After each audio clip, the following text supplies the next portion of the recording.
बड़ोदरा के दिवालीपुरा न्यायालय से एक खबर सामने आ रही है, जहां पर नेशनल लोक अदालत का आज आयोजन हुआ था और इस नेशनल लोक अदालत के तहत आज 2 बड़े केसों का समाधान किया गया था। दिवालीपुरा न्यायालय में आज नेशनल लोक अदालत का आयोजन हुआ। तब दीप प्रागट्य कर नेशनल लोक अदालत की शुरुआत करवाई गई, जिस दौरान विशेष तौर पर प्रिंसिपल डिस्ट्रिक्ट एंड सेशंस जज वी.के. पाठक और साथ ही डिस्ट्रिक्ट जज एंड जिला कानूनी सेवा सत्ता मंडल के सेक्रेटरी विशाल गढ़वी के साथ बड़ौदा बार एसोसिएशन के रितेश ठक्कर समेत के अग्रणियों की मौजूदगी वहां पर दर्ज की गई।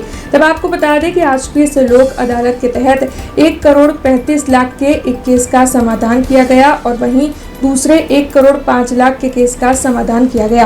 यानी कि 2 बड़े केसों का आज की इस नेशनल लोक अदालत के तहत समाधान हुआ। लोक अदालत शुरू करवा दी गई है। तब आपको बता दें कि लोक अदालत में 3000 से ज्यादा केसों का समाधान होगा, ऐसी आस जताई जा रही है। तब वकीलों की ओर से भी इसे अच्छा प्रतिसाद दिया जा रहा है।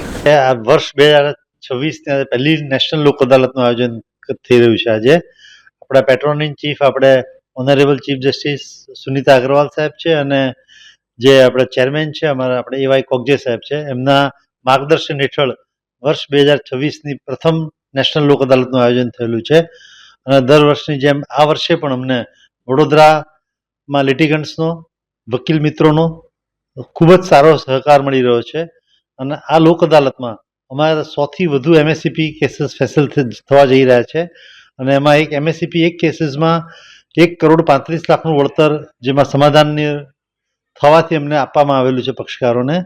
એવા 1 કરોડથી ઉપરની વળતરવાળી અમારે 2 મેટરો ફેસલ થઈ છે અને કુલ MSCPમાં 100 કેસીસ કરતાં વધારે કેસો ફેસલ થયેલા છે અને આ જ રીતે અમારા પેન્ડિંગ કેસીસમાં જે નેગોશિયેબલ ઇન્સ્ટ્રુમેન્ટ એક્ટના જે કેસીસ છે ચેક રિટર્નના, એમાં પણ અમારે 3000થી વધુ કેસો ફેસલ થવા જઈ રહ્યા છે આજરોજ। એટલે આ લોક અદાલતમાં અમને પક્ષકારોનો અને વકીલ મિત્રોનો ખૂબ જ સારો સહકાર મળેલો છે અને આ લોક અદાલત સફળ રહેશે એવી મને પૂરેપૂરી આશા છે। हमसे जुड़े रहने के लिए हमारे YouTube चैनल को सब्सक्राइब करें और नई वीडियो की नोटिफिकेशन के लिए बेल आइकॉन को दबाएं।